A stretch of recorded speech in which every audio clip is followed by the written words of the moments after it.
El poder y la soberanía han sido y serán por siempre de Dios. Daniel capítulo 2. Vamos a leer inicialmente del versículo 17 al 23. Dice la palabra de Dios.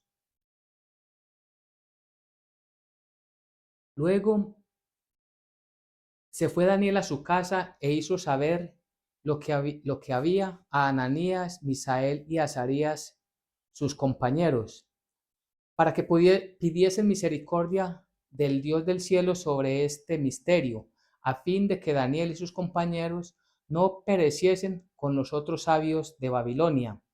Entonces el secreto fue revelado a Daniel en visión de noche, por el cual bendijo Daniel a Dios del cielo. Y Daniel habló y dijo: sea bendito el nombre de Dios de siglos en siglos, porque suyos son el poder y la sabiduría.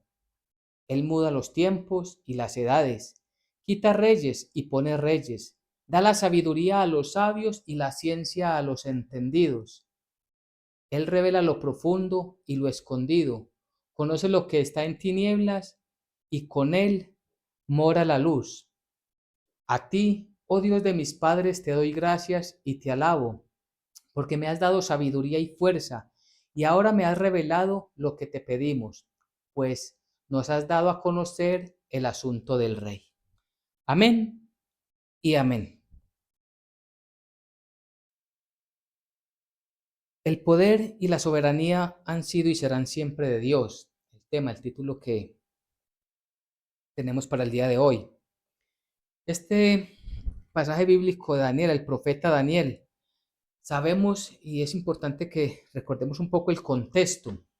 Daniel se encontraba en el exilio, es decir, él hizo parte de los deportados de Judea, de Jerusalén, que fueron llevados a la tierra de los caldeos, cumpliéndose así la profecía que Dios había dicho a través de sus profetas. Principalmente lo conocemos en la profecía del profeta Jeremías, donde por causa de la desobediencia del pueblo, Dios les había anunciado que recibirían un castigo que duraría 70 años en el exilio, bajo órdenes de reyes extraños, extranjeros, reyes paganos.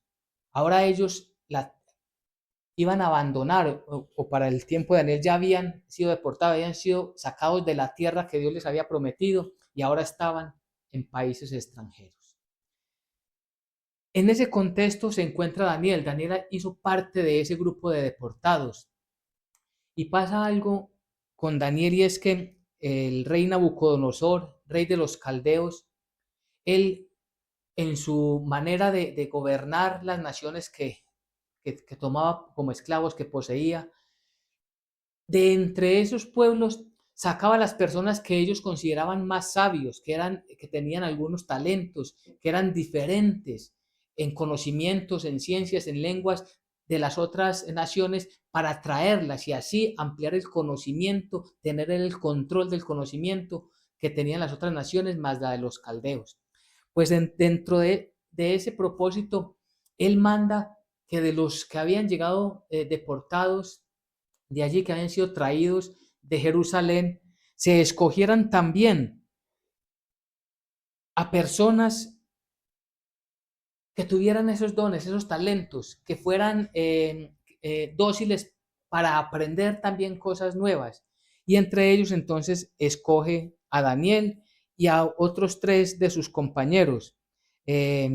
Sadrach, Mesach y Abednego fueron los nombres que les puso este rey a estas personas, pero el nombre inicial de ellos era Ananías, Misael y Azarías. Esos son los nombres judíos. Cuando llegan a tierra de los caldeos les cambian los nombres. Entonces, cuando leemos el libro de Daniel, encontramos que hay veces se les conoce o se habla de ellos como Ananías, Misael o Azarías, pero otras veces se les conoce como Sadrach, Mesach y Abednego. Son las mismas 3 personas, y a Daniel le habían puesto Belsasar. Dentro de esta, cuando son llevados, digamos, al palacio o al lugar donde estaba el rey, a la casa de habitación del rey, el rey Nabucodonosor ordena que a estas personas que habían sido separadas de entre los pueblos que se tenían por personas más entendidas, se les llevara y se les capacitara en las lenguas y los idiomas de allí de los caldeos, en las letras y las lenguas de los caldeos, es decir, que fueran ellos enseñados este nuevo idioma para los judíos, a estas 4 personas, adicional a todos los que venían de otros lugares, porque este era un rey que tuvo una expansión muy grande, tomó el control de muchas naciones. Y también se le ordena por el rey que se les dé una porción de lo mismo que comía el rey, del mismo vino que tomaba el rey, se le diera a todos. Pues es allí donde Daniel se resiste y se resiste a no comer ni a tomar nada de lo que tiene el rey, buscando honrar a Dios. Es decir, Daniel no quiere contaminarse. Y Daniel no se quiere contaminar, repito, ¿para qué? Para honrar y adorar a su Dios, al Dios Todopoderoso. Lo encontramos en Daniel 1:8. Y Daniel propuso en su corazón no contaminarse con la porción de la comida del rey, ni con el vino que él bebía. Y le pide entonces a las personas que gobernaban, que tenían como jefe de los eunucos, que no se le obligase a contaminar. Es decir, él, aunque venía como esclavo, porque todos eran esclavizados, venían a ser siervos del rey, él aún allí en esa posición busca honrar a Dios. Y esto es bien interesante, porque uno lee el pasaje y uno dice, ve, ese Daniel, eh, una persona muy entregada a Dios, pero pocas veces lo traemos a nuestro contexto y podríamos nosotros pensar, nosotros tenemos esa capacidad de resistirnos a lo que demanda esta sociedad de tal manera que buscamos honrar a nuestro Dios. No lo hablamos en términos de los alimentos. Sabemos que nosotros, la iglesia, no estamos sujetados a las normas alimenticias que tenía el pueblo israelita, los judíos. Sabemos que el Nuevo Testamento nos enseña que todos los alimentos los recibimos con gratitud y alabanza a Dios, son bendecidos por el mismo Dios Todopoderoso y los podemos consumir todos, incluso nos da la posibilidad de escoger qué queremos comer. Pero con respecto a la sociedad, nosotros por causa de honrar a Dios no nos contaminamos con lo que la sociedad nos presenta. Y llámese esto música, llámese esto películas, llámese esto eventos sociales, llámese fiestas o parrandas como se conoce. Nos resistimos por causa de honrar a nuestro Dios. O simplemente decimos, es que como todo el mundo lo hace, pues no hay diferencia. Daniel y sus compañeros pudieron haber dicho, es que estamos obligados, aquí nos trajeron obligados y si no, pues nos van a matar. Él pudo haber dicho eso, pero su corazón era para honrar a Dios y no para un beneficio propio. Y aquí solamente tenemos una gran enseñanza en la cual no vamos a profundizar hoy, pero sí la dejamos allí para que todos meditemos un poco en ella. Por causa de esto, entonces, Daniel, con el favor de Dios, recibe que a él, solamente, a él y, al grupo de judíos que estaban allí, a los 4 judíos, se les dé una comida especial. Es decir, no comieron la porción que el rey les mandaba, sino algo especial. Y por 10 días iban a probar. Si ellos se veían más demacrados, más decaídos en fuerza, en ánimos, en todo, en comparación con el resto de las personas que habían sido llevadas allí, por ellos comer distinto, serían obligados a comer lo que el rey había mandado. Pero si al cabo de esos 10 días ellos estaban bien, el jefe de los eunucos les iba a permitir comer lo que ellos habían pedido. Pues resulta que a los 10 días ellos de comer verduras y solamente lo que ellos comían, sin comer las carnes de aquellos gentiles, ni tomar las bebidas de ellos, resulta que a los 10 días ellos estaban más fuertes, más vigorosos, estaban aún mejor que el resto que tomaban los alimentos del rey. Entonces se les permitió alimentarse de esta manera. Y esto es un favor de Dios por causa de la obediencia que ellos buscaban siempre entregarle a su amo, a su Señor verdadero, que es el Rey de la Gloria. Entonces vemos que el Señor obra siempre en aquel que tiene un corazón dispuesto para servirle. El rey había dado la orden que ellos estuvieran en este proceso durante 3 años y a los 3 años serían llevados delante del rey. ¿Para qué? Para el rey mirar quiénes eran los mejores y dejarlos hacer al servicio de él mismo. Allí estarían junto a él o participando en el gobierno de todos, en todas las regiones donde él tenía dominios. Pero resulta que al segundo año de Nabucodonosor, antes de los 3 años que le había dicho, es llevado Daniel delante del rey. ¿Pero por qué es llevado? Porque el rey Nabucodonosor tiene un sueño, o tiene sueños, dice la palabra del Señor. Y estos sueños lo perturban a él mucho, y él se queda sin saber qué es lo que está pasando. Llama a sus hechiceros, y cuando los llama, ¿qué es lo que en el 2.2 dice que él los llama para que los hechiceros le den respuesta de qué significan esos sueños? Pero sucede algo, y es que el rey les dice: yo he tenido sueños que me perturban, pero esos sueños los he olvidado.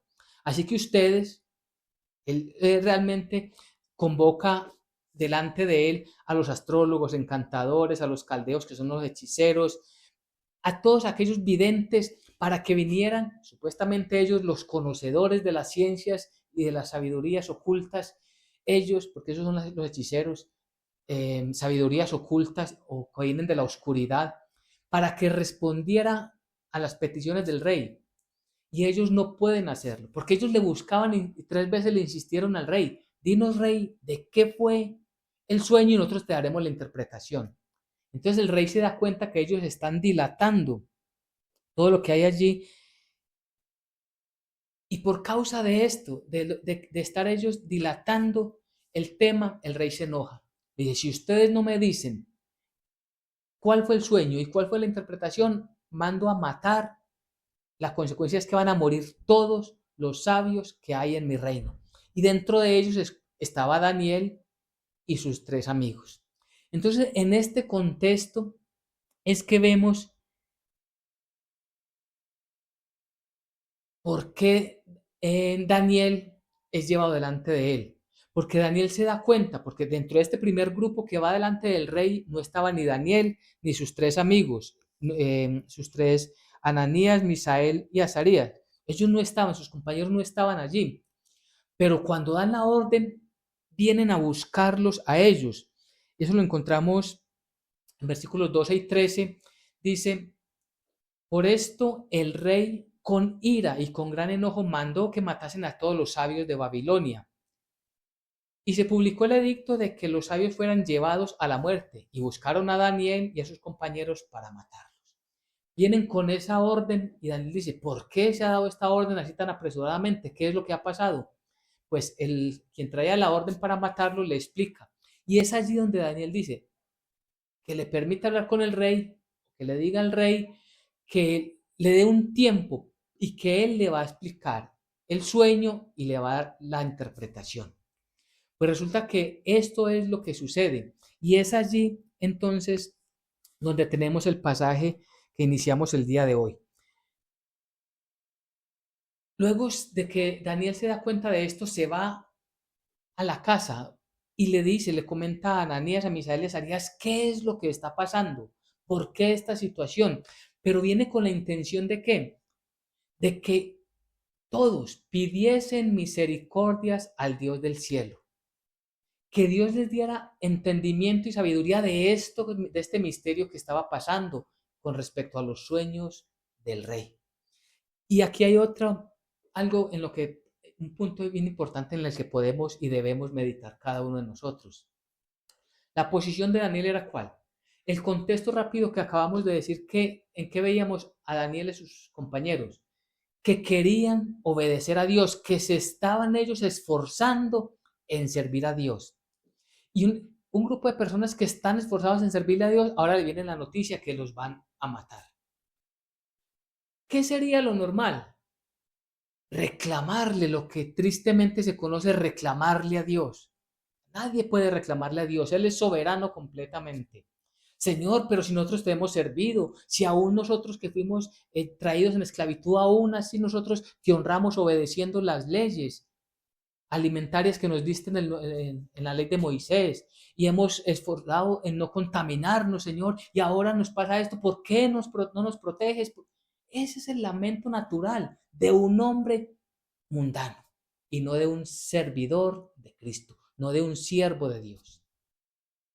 Por el contrario, él viene a sus compañeros para que él y los otros tres, es decir, los 4 judíos que estaban allí en aquel momento, pidan misericordia a Dios, es decir, están reconociendo que ellos no merecen el favor de Dios, que ellos no merecen que Dios les dé algo, sino que piden misericordia. No es una transacción, Señor, como yo te he dado esto, ahora te pido que me des esto, que es lo que la religión normalmente hace. La religión, ¿qué es lo que enseña? Que si prometes algo a Dios o que si le pagas una promesa a Dios, Él entonces te va a dar algo a cambio. Dios no está vendiendo sus bendiciones. Dios no está, perdóneme la expresión, no está encartado con sus bendiciones a ver al mejor postor a quien se la doy. Él quiere que nosotros le reconozcamos a Él como el único Dios verdadero y a Jesucristo su Hijo, a quien Él ha enviado. ¿Y ha enviado para qué? Para rescatarnos de la muerte. Pues Él viene y se postran todos delante del Señor a orar, a clamarle al Señor, a pedirle misericordia. Y el Señor escucha la oración de ellos. Y aquí hay otro punto, lo importante de la dependencia de Dios.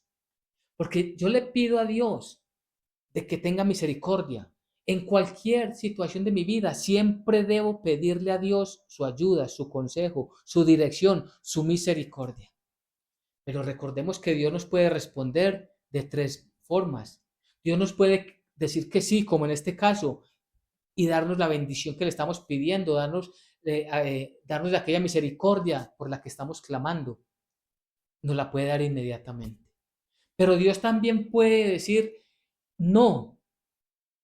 Y eso no significa que nosotros debamos de cambiar nuestra actitud en estar siempre dependientes de Él. Como Dios no me dio, entonces ahora busco otro Dios. No, jamás. Si Dios no me dio lo que le pedí es porque Él sabe que no es bueno para mi vida. Porque hay muchas cosas que nosotros pedimos para nosotros o para nuestro entorno, para nuestra familia, pero que al final el Dios que todo lo sabe, permítame la redundancia, sabe que eso nos va a llevar a apartarnos de Él. El Dios de todo entendimiento sabe que eso para nosotros sería perjudicial y que romperíamos una comunión en el futuro cercano o en el futuro lejano, romperíamos la comunión con Él. Entonces nos dice que no. O nos puede decir sí, pero todavía no, porque es necesario preparar tu corazón para que vivas con la bendición sin apartarte de mí. En este caso, Él le responde que sí. Dice el versículo 19. Entonces el secreto fue revelado a Daniel en visión de noche, por el cual bendijo Daniel al Dios del cielo. Daniel recibe respuesta. Y esa respuesta que recibe Daniel, hay algo que es bien llamativo y es, pensemos nosotros estar en esa situación, ¿qué haríamos nosotros? Inmediatamente, gracias a Dios, lo tengo, y salir corriendo a decir, yo ya sé qué es lo que pasa. O nos tomamos el tiempo necesario y suficiente como lo hizo Daniel para darle las gracias a Dios. Es decir, él no sale inmediatamente con con la primicia de que él sabe qué es lo que está pasando para que el rey no se vaya a enojar y de pronto los mande a matar antes de que él llegue con la noticia. No, él se toma su tiempo y le da toda la gloria a Dios, por el cual bendijo Daniel al Dios del cielo. ¿Y cómo es esa bendición? Es una oración que podríamos decir que es muy cortica o que es cortica, pero es contundente. Es realmente, allí expresa todo el poder y toda la soberanía de Dios, porque el poder y la soberanía han sido y serán siempre de Dios, y eso se debe quedar guardado en nuestros corazones por siempre. Y cuando decimos que se debe quedar guardado es que lo tengamos presente, de que aunque estemos en dificultades, aunque estemos en medio de problemas, aún en medio de situaciones de enfermedad o en cualquier situación, nunca olvidemos que el poder y la soberanía han sido y siempre serán de nuestro Dios. Así que ¿de quién dependemos? De nuestro Señor, del Dios Todopoderoso. Entonces Daniel habló y dijo, sea bendito el nombre del Dios de siglos en siglos. Es decir, que el nombre de Dios por siempre y para siempre sea bendito. Y que sea bendito hoy mismo por cada uno de nosotros. Es decir, que sea bendecido por cada uno de nosotros. La palabra bendición es hablar bien de alguien, que nosotros siempre estemos dando la gloria a Dios por lo que Él es, por sus atributos, por todo lo que el Señor, por todo su carácter y por todos sus atributos que conocemos de Él, porque Él es poderoso, porque Él es santo, porque Él es misericordioso, porque Él es justo, porque Él es la verdad, Él es la luz. Todo esto es bendecir al Señor todos los días de nuestra vida. Pues que todas las generaciones de siglos en siglos le bendigan. Que bendito sea su nombre, porque suyo son el poder y la sabiduría. ¿Y por qué Daniel está diciendo esto? Porque aquí hay un contraste en comparación a lo que decían los magos, los astrólogos, los hechiceros. Porque los hechiceros, cuando ya se ven encerrados en sus dilaciones, porque querían dilatar el tema, enredando al rey, que eso es lo que hacen todos aquellos hechiceros, todos aquellos que oran en oscuridad, hablan mucho, tienen muchas formas de disfrazar toda su contaminada enseñanza, y al final ellos reconocen que no tienen poder, porque si nos devolvemos un poco al versículo 10, cuando ellos saben lo que les va a pasar, ¿qué es lo que dicen? Los caldeos respondieron delante del rey y dijeron, no hay hombre sobre la tierra que pueda declarar el asunto al rey. Además de esto, ningún rey, príncipe ni señor preguntó cosa semejante a ningún mago, ni astrólogo, ni caldeo. Es decir, ellos ya no tienen forma de disfrazarse, sino confesar que ellos no tienen la capacidad para hacer esto. Y no lo tienen la capacidad, ¿por qué? Porque ellos están en la oscuridad. Y aquí hay algo que queremos resaltar. El diablo tiene poder, un poder limitado que Dios le ha permitido tener y que también le será quitado en el día indicado que Dios ya tiene predeterminado. Pero en este asunto ellos no iban a poder entenderlo porque esto era algo que venía de Dios y ellos no conocen todas las profundidades de Dios. Ellos conocen lo que el mismo diablo, lo que el mismo Satanás les da. Y en esto tengan presente, tengamos todos presente. Allí están los astrólogos, allí están todos los hechiceros, allí están todos aquellos que están en las artes mágicas, allí están todos los que están en temas de horóscopos, de adivinaciones, en aquellos que conocen el futuro, todos aquellos que están totalmente por fuera de la Biblia, están allí sujetados a la ley de la oscuridad. Y entonces, en contraste a esto, Daniel, ¿qué es lo que está diciendo? El versículo 20, y Daniel habló y dijo, sea bendito el nombre del Dios de los siglos, de siglos en siglos, porque suyos son el poder y la sabiduría. Y entonces viene el versículo 21. Él muda los tiempos y las edades, quita reyes y pone reyes, da la sabiduría a los sabios y la ciencia a los entendidos. Él revela lo profundo y lo escondido, conoce lo que está en tinieblas y con él mora la luz. ¿Qué es lo que nos está diciendo? Estos pequeños, este pequeño pasaje, pero grande en profundidad. Él es el Dios todopoderoso. Y Él está de una vez reconociendo de dónde proviene el entendimiento. Porque ese conocimiento en manos de un egocéntrico, yo sé, yo conozco, es que yo soy el que estoy delante de Dios. No, Él inmediatamente todo lo reconoce y todo se lo entrega para la gloria del Dios eterno, para el Dios todopoderoso. Él quita reyes y pone reyes. Mire, al final, aunque no en este capítulo, al final, por ahí en el capítulo tal vez 5, Nabucodonosor reconoce que él fue rey por causa de la misericordia de Dios, porque Dios lo puso a él como rey en el capítulo 4 de Daniel. Pero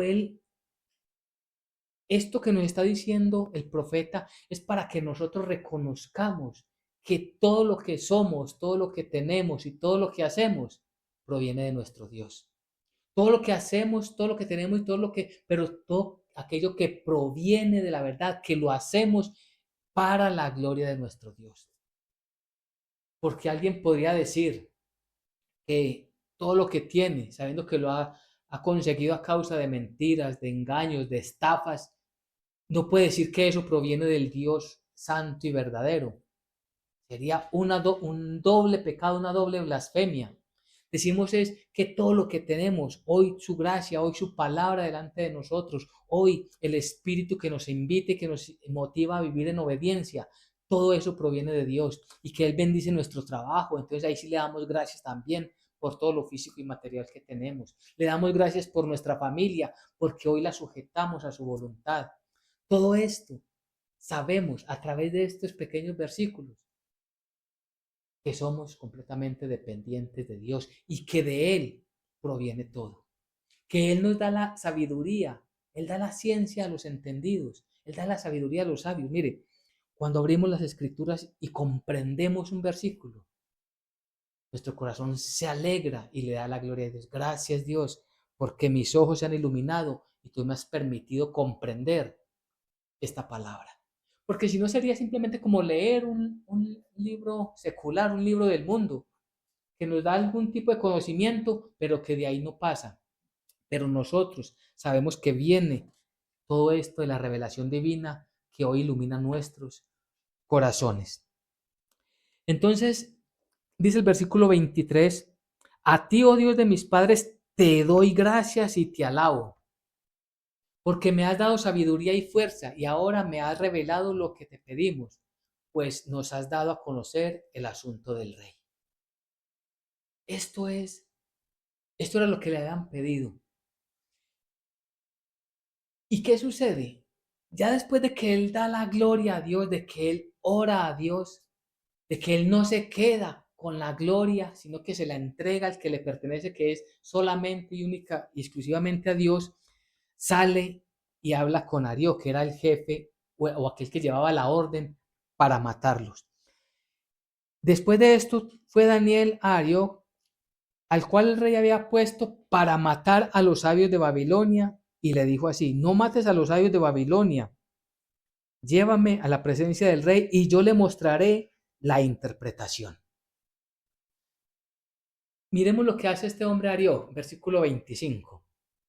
Entonces Arió llevó prontamente, es decir, sale corriendo delante del rey, llevando a Daniel, y le dijo: he hallado un varón de los deportados de Judá, el cual dará al rey su interpretación o la interpretación. Miremos que él ya está buscando la gloria, este Arió, lo que no hizo Daniel. He hallado. Él no lo halló. Fue Daniel el que mismo dijo: dile al rey o permíteme hablar con el rey. ¿Para qué? Para que suspenda, para que me dé unos días y yo le daré la interpretación, porque él estaba buscando sabiduría que viene del reino de los cielos. Pero ahora Ario dice: yo lo hallé, yo lo encontré, míralo, aquí está. Y es más, es como decir, entre Daniel y yo te vamos a dar la respuesta. Ni siquiera menciona a Dios por algún lado. Y a partir de este momento, entonces, Daniel le da la interpretación.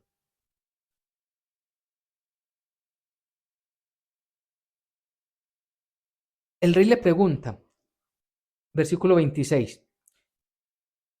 Respondió el rey y dijo a Daniel, al cual llamaba Belsasar: ¿podrás tú hacerme conocer el sueño que vi y su interpretación? Daniel respondió delante del rey diciendo: miremos nuevamente la gloria para Dios. Porque él pudo haber dicho, sí, yo te lo voy a decir, rey, yo conozco, yo ya sé qué es. Es decir, la gloria para mí, pero jamás un hombre, un servidor de Dios hace eso. Toda la gloria es para Dios.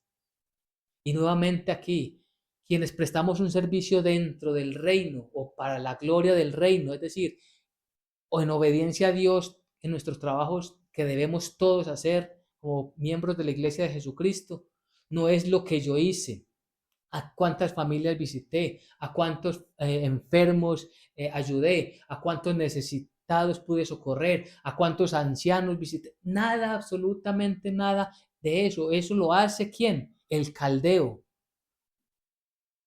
Pero nosotros le damos la gloria a Dios y nosotros tenemos que pasar, entre más desapercibidos pasemos, más evidente es la gloria para Dios. Es que yo fui el que oré por esta persona. Eso no puede ser, no puede estar en los labios de una persona que diga ser cristiano.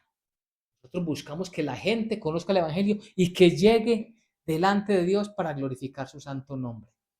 Entonces él dice, Daniel respondió delante del rey diciendo, el misterio que el rey demanda, ni sabios, ni astrólogos, ni magos, ni adivinos lo pueden revelar al rey. Pero hay un Dios en los cielos, el cual revela los misterios, y él ha hecho saber al rey Nabucodonosor lo que ha de acontecer en los postreros días. He aquí tu sueño y las visiones que has tenido en tu cama. Entonces, hay un Dios en el cielo, no soy yo, y es algo que deja muy claro este siervo de Dios. En el versículo 30 dice,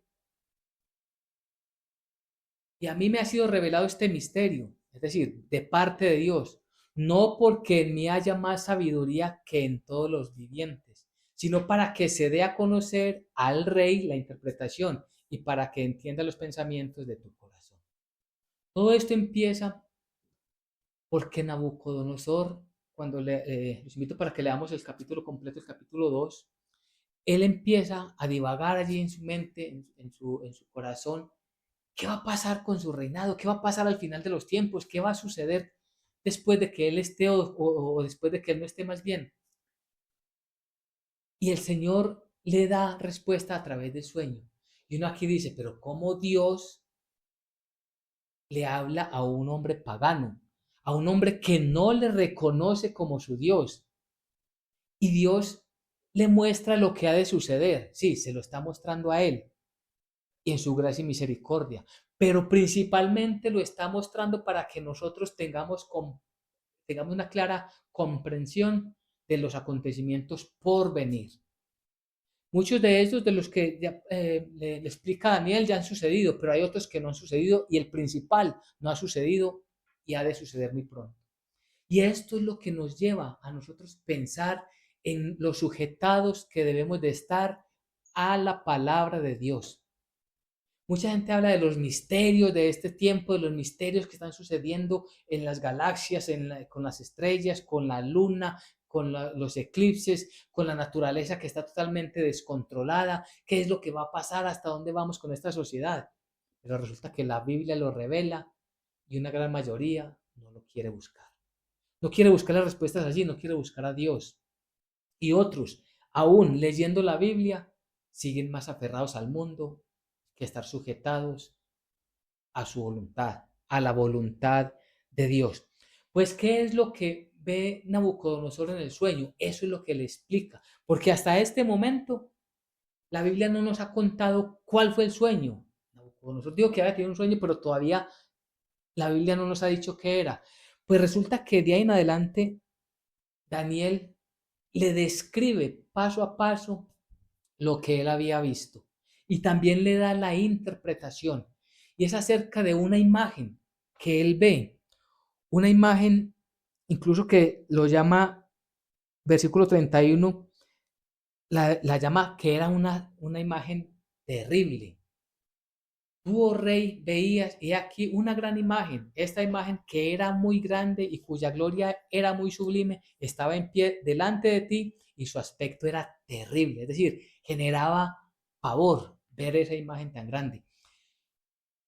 Esa imagen, ¿qué es lo que significa? Todo esto lo explica el pasaje. Significa los diferentes reinos que estaban desde Nabucodonosor en adelante. Y dice la palabra del Señor que la cabeza de esta imagen era de oro fino, su pecho y sus brazos de plata, su vientre y sus muslos de bronce, sus piernas de hierro, sus pies en parte de hierro y en parte de barro cocidos. Estabas mirando hasta que una piedra fue cortada, no con mano, e hirió a la imagen en sus pies de hierro y de barro cocido y los desmenuzó. Entonces fueron desmenuzados también el hierro, el barro cocido, el bronce, la plata y el oro, y fueron como tamo de las aras del verano, y se los llevó. Se los llevó el viento sin que de ellos quedara rastro alguno, mas la piedra que hirió a la imagen fue hecha un gran monte que llenó toda la tierra.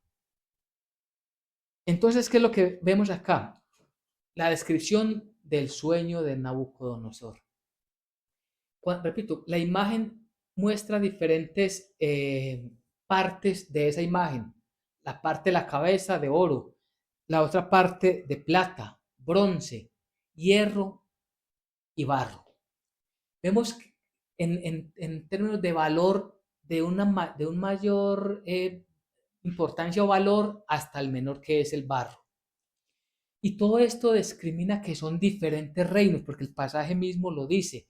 Pero quiero que prestemos mucha atención a lo que sucede. ¿Qué fue lo que sucedió con esa imagen? Dice que hay una piedra, en versículo 34, estabas mirando hasta que una piedra fue cortada, no con mano, es decir, no por hombres. Si estamos hablando que son diferentes reinos, estos reinos fueron quitados, pero no fueron quitados con el poder del ser humano, sino algo divino. El poder viene del cielo. Y claramente sabemos que la piedra angular, la piedra que desecharon los arquitectos, es Jesucristo.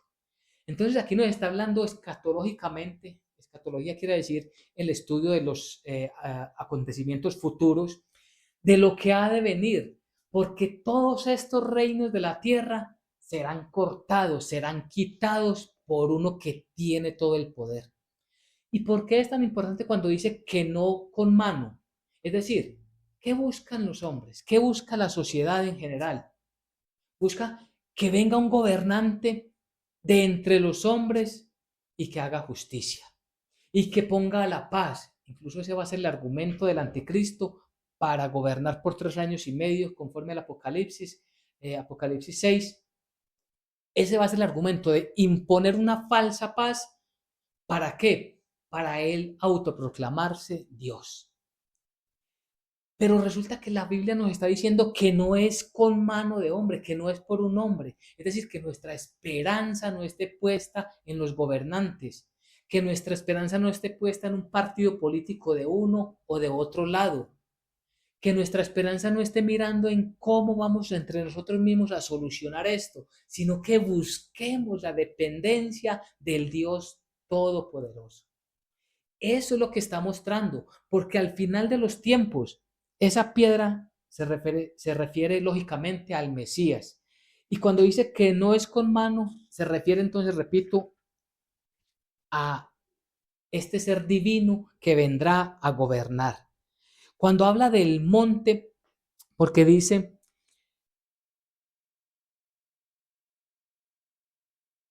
el versículo 35, entonces fueron desmenuzados también el hierro, el barro cocido, el bronce, la plata, el oro, y fueron como tamo es el viento, de las aras del verano, y se los llevó el viento sin que de ellos quedara rastro alguno, mas la piedra que hirió a la imagen fue hecha un gran monte que llenó toda la tierra. Ese gran monte bíblicamente significa un gobierno, pero un gobierno para toda la tierra, y es un gobierno eterno. Por eso hablamos de el gobierno mesiánico, los 1000 años que Cristo Jesús va a venir a gobernar, pero cuando termine esos 1000 años no significa que Él se vaya, sino que Él va a ser rey por siempre y para siempre sobre todas las naciones. Esto es el centro de la interpretación de este pasaje bíblico. Que nuestra mirada esté puesta en quién, en Cristo Jesús nuestro Señor, en el Dios Todopoderoso. Y al final, quiéralo o no, las naciones tendrán que reconocer como Nabucodonosor al Dios soberano. Y esto es lo que hace Nabucodonosor en el versículo 47. Allí dicen, el rey, o sea, Nabucodonosor, el rey habló a Daniel y dijo, ciertamente el Dios vuestro es Dios de dioses y Señor de los reyes, y el que revela los misterios, pues pudiste revelar este misterio. Él lo pudo revelar por ese Dios todopoderoso.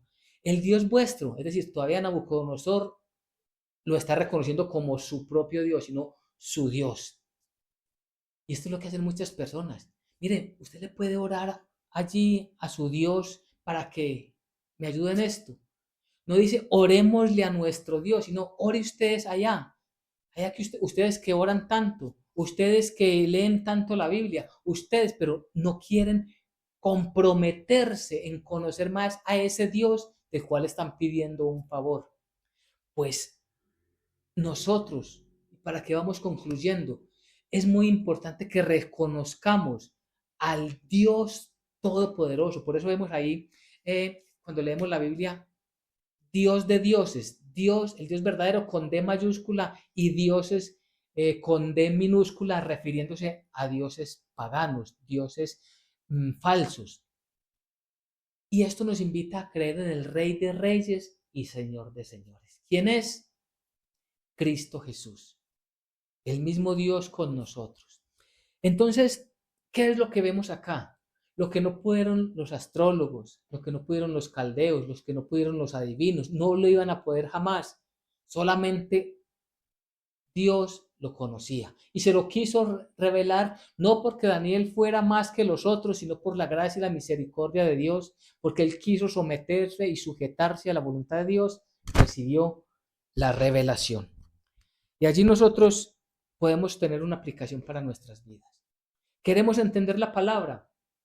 Es necesario que nos humillemos delante del Señor, que le supliquemos misericordia para que Él nos dé la revelación ya escrita, que nos ilumine para comprender su santa palabra. No podemos nosotros seguir simplemente escuchando lo que alguien más nos dice y no tener mínimamente el deseo de profundizar por nuestra propia cuenta, sabiendo que con nosotros está el Espíritu Santo, profundizar más y de una mejor manera en las Escrituras. Segundo, los sueños que se dan en la Biblia tenían un propósito específico. ¿Y por qué decimos esto? Porque las personas dicen, es que yo soñé tal cosa y esto, ¿qué quiere decir? Mire, lo primero que usted debe hacer después de que despierte de un sueño es olvídese de ese sueño. No le preste atención. Entonces, si soñé con un río muy corrientudo, que con aguas sucias, que con serpientes, que con fuego, que una gran cantidad de misterios que hacen parte de las interpretaciones de los caldeos, interpretaciones de los hechiceros. Por eso venden libros, interpretación de los sueños. Eso es hechicería viva, que la debemos de rechazar con toda contundencia, sacarla de nuestras vidas. Estos sueños tenían puntualmente un propósito divino, un propósito de Dios. Lo hemos aprendido a través de Hebreos capítulo 1, versículos 1 y siguiente. Dios, habiendo hablado muchas veces y de muchas maneras en otros tiempos a nuestros antepasados por medio de los profetas, ha decidido hablarnos en los últimos tiempos a través de su Hijo. Pare de contar. No es por visiones, no es porque nos vamos a encontrar un ángel, no es porque vamos a soñar, no es por una mariposa, no es por una imagen en una pared, es por la intimidación que tengamos nosotros, que podamos intimidar nosotros con nuestro Dios a través de las Escrituras. En tener esa capacidad que tuvo Daniel y sus compañeros de humillarse delante del Señor a pedirle entendimiento de un misterio. Eso es lo que necesitamos nosotros, Señor. conforme a esta palabra, ¿cómo la debo aplicar a mi vida? ¿Lo hemos hecho? ¿Quién entre nosotros puede decir, yo lo he hecho, Señor? Yo de esta palabra tengo más entendimiento. Quiero más entendimiento. Y es orarle y escudriñar. Bueno, ¿dónde más habla la Biblia de esto? ¿Y dónde más dice de esto? No es simplemente esperar que se me ilumine la mente, sino abrir los ojos a la palabra de Dios. Y eso merece ¿qué? Dedicación. Humillarse a uno mismo y saber que necesitamos postrarnos delante de nuestro Dios. Hay muchas aplicaciones de este pasaje para nuestras vidas, pero el principal es que entendamos, lo tengamos guardado siempre, que el poder y la soberanía han sido y serán siempre de Dios. Amén y amén.